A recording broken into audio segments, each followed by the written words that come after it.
नमस्कार साथियों, आप सभी जुड़ चुके हैं मेरे फेसबुक तथा यूट्यूब से और मैं हूं आपका साथी मयंक अवस्थी। आप हमारे चैनल के माध्यम से अलग अलग उम्मीदवारों के आप इंटरव्यू भी देखते हैं और कुछ महीनों के बाद राजस्थान के अंदर विधानसभा चुनाव होने वाले हैं और विधानसभा चुनाव के अंदर अलग अलग उम्मीदवार अपनी दावेदारी भी पेश कर रहे हैं। हम एक ऐसे नेता से आज इंटरव्यू लेने के लिए आए जो पिछले लंबे समय से सामाजिक समरसता का कार्य भी कर रहे हैं और कई अनगिनत है जो इन्होंने लोगों के एक अलग अलग विशेष रूप से कार्य भी किए और पूर्व नगर परिषद बालोतरा के प्रतिपक्ष नेता भी रह चुके हैं। इन्होंने नगर परिषद के पूर्व प्रतिपक्ष नेता रहते हुए भी कई कार्य किए जिनसे लोग वास्तव में संतुष्ट है और हम इन्हों से ही बात करते हैं और इन्होंने पचपदरा विधानसभा से दावेदारी भी पेश की है। मदन जी चोपड़ा, आप सबसे पहले हमारे चैनल पर आपका स्वागत है। नमस्कार। आप पिछले लंबे समय से राजनीति के अंदर सक्रिय है और नगर परिषद के पूर्व प्रतिपक्ष नेता भी रह चुके हैं और आप इस बार 2023 के विधानसभा चुनाव के अंदर पचपदरा विधानसभा चुनाव क्षेत्र से आप दावेदारी पेश करें। आपका क्या कैसा मुद्दा रहेगा कि आप जनता के बीच एक मुद्दा लेकर जाएंगे कि जनता आपको विधायक चुने? हम जनता के जो मुख्य काम हैं, गांव से लगाकर डाणी से लगाकर शहर तक जो जनता के जनहित के मुद्दे हैं उन पर विशेष तरह से ध्यान देंगे। हमारा सबसे ज़्यादा फोकस रहेगा कि पीने के पानी की जो समस्या है इसका समाधान कैसे हो, लाइट समय पर मिले, पीने का पानी समय पर मिले, चिकित्सा व्यवस्था और सड़क परिवहन व्यवस्था, इन 4 मुद्दों जनता को सबसे ज़्यादा आवश्यकता है। इन मुद्दों की इन पे हमारा फोकस रहेगा। आप क्षेत्र के दौरे पर भी रहते हो, पचपदरा विधानसभा क्षेत्र के दौरे पर भी रहे हो, वास्तव में गाँव की वर्तमान क्या स्थिति है?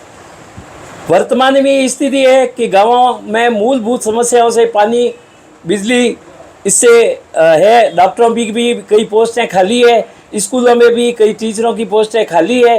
जितना सरकार का जो जिस प्रकार का एडवर्टाइजमेंट चल रहा है वो काम जनता के नहीं हुए हैं, केवल एडवर्टाइज में ज़्यादा हुआ है। आप कानून व्यवस्था देख लो, कितनी कानून व्यवस्था पूरे राजस्थान की ही खराब है। अपने क्षेत्र में कभी कोई घटनाएं नहीं होती थी, अब आए दिन अपने को कोई न कोई घटना घटित होती मिलती है, तो कानून व्यवस्था भी पूरी बिगड़ी हुई है। आप एक ऐसे पार्टी से ताल्लुकात रखते हो और पचपदरा विधानसभा से उस पार्टी की बात करूं, वर्तमान के अंदर लगभग 8 से 10 ऐसे उम्मीदवार हैं जो अपना उम्मीदवारी जता रहे। आपको क्या लगता है राष्ट्रीय नेतृत्व, प्रदेश नेतृत्व आप पर विश्वास जताएगा, आपको पचपदरा विधानसभा से टिकट देगा? ऐसा है, मैं आपको पहले ही बता दूं, टिकट मांगने का अधिकार सबको है, मैंने भी टिकट मांगी है, लेकिन जो पार्टी का निर्देश होगा उसमें हम पार्टी की सिपाही की तरह पार्टी हाईकमान के आदेश को मानेंगे और किसी को भी टिकट देगी उसकी पूरी मदद करेंगे और पार्टी का पचपदरा विधानसभा क्षेत्र में हम परिश्रम लहराएंगे। लोगों का तो ये भी कहना है ये तो मदन लाल चोपड़ा तो दल बदलू है। ऐसा है कि मैंने कांग्रेस पार्टी में रहा हूँ, मैं, अमरा राम जी भी कांग्रेस में थे, कैलाश जी भी शुरू में कांग्रेस में ही थे, कर्नल सोनाराम जी भी थे। तो मैं तो 2004 के अंदर ही कांग्रेस पार्टी मैंने छोड़ दी थी और 2008 के चुनाव में मैं बीजेपी में सक्रिय हो गया था। लेकिन जो शाम को आते हैं सुबह भी उनको पार्टी टिकट देती है। ये तो किसी लोगों को कोई किसी प्रकार की, और हमारे मोदी जी और अमित शाह तो कहते हैं कि नए लोगों को जोड़ो, नज़दीक लाओ। और आपने देखा है पिछले 3 साल के अंदर राष्ट्रीय स्तर पर, राज्य स्तर पर कितने लोगों को ज्वाइनिंग कराई है। ये अपनी अपनी सोच है, उससे मुझे कोई फर्क पड़ने वाला नहीं है। आप नगर परिषद के पूर्व प्रतिपक्ष नेता भी रह चुके हैं, वास्तव में बालोतरा शहर की वर्तमान में क्या स्थिति लग रही है? वर्तमान स्थिति, सही बात है आपकी कि वर्तमान स्थिति में हमारा बोर्ड है, हमारी सभापति है, लेकिन हम जितने हमारे काम होने चाहिए थे वो काम हम नहीं करवा पाए। इसकी कमजोरी का हम आंकलन भी कर रहे हैं, हमारे नेताओं तक हमने ये बातें पहुंचाई है। हम प्रयास कर रहे हैं कि इसका सुधार किया जाए और जल्दी से जल्दी जनता को हम राहत प्रदान करें और जनता का जो थोड़ी बहुत भी हमारे प्रति नाराजगी है उसको हम दूर कर सकें। स्थानीय विधायक है वर्तमान में मदन प्रजापति, जो गांव-गांव, डाणी-डाणी सब जगह एक ढिंडोरा पीट रहे हो, कसम भी डाल दे, मैं गीता पर हाथ रखकर कह सकता हूँ मैंने ये विकास करवाया। आपको क्या लगता है जमीनी स्तर पर पचपदरा विधायक ने काम करवाया है? गीता पे हाथ रखना है या ये राजनीतिक में कोई मायने नहीं रखता है। काम उन्होंने करवाए हैं तो अपने अपने कार्यकाल में सबने भी काम कराए हैं और जो जनप्रतिनिधि सुना जाता है, जनता जिसको सुनती है उसका फर्ज होता है कि वो काम कराए। ये हम जनता पे कोई एहसान नहीं करें, ये हमारा फर्ज है। जनता ने हमारे प्रति विश्वास जताया इसलिए हमने काम करवाए हैं। आप पिछले लंबे समय से अमराराम चौधरी जी के करीब भी रहे हैं और पूर्व राजस्व मंत्री भी है।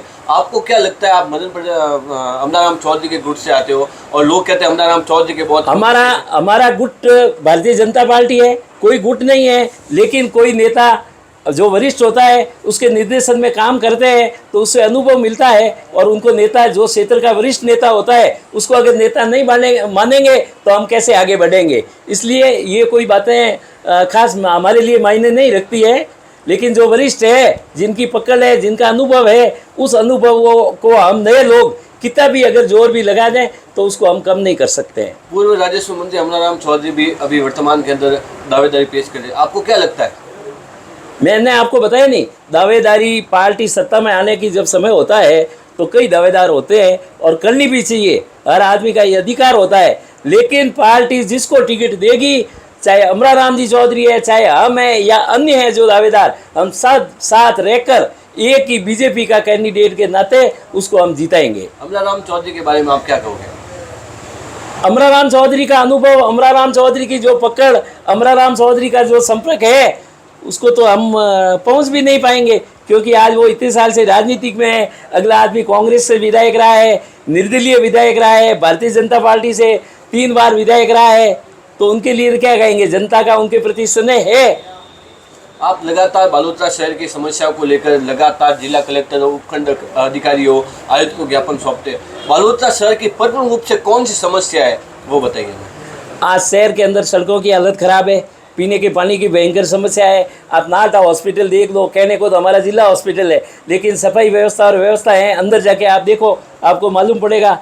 पीएचडी की क्या हालत है, पोखरण फलसूप जो है, इस परियोजना पे जनप्रतिनिधियां या सरकार का किसी तरह का कंट्रोल ही नहीं है। आए दिन लाइनें फूट रही है, उसका मूल कारण क्या है? क्यों बालोतरा को पानी नहीं मिल रहा है? इस पे कोई जा ही नहीं रहे। निश्चित रूप से ये थे मदन लाल चोपड़ा, पिछले लंबे समय से राजनीति के सक्रिय है और पूर्व राजस्व मंत्री रह चुके हैं। इन्होंने हमारे सभी सवालों के बेबाकी से जवाब दिए हैं।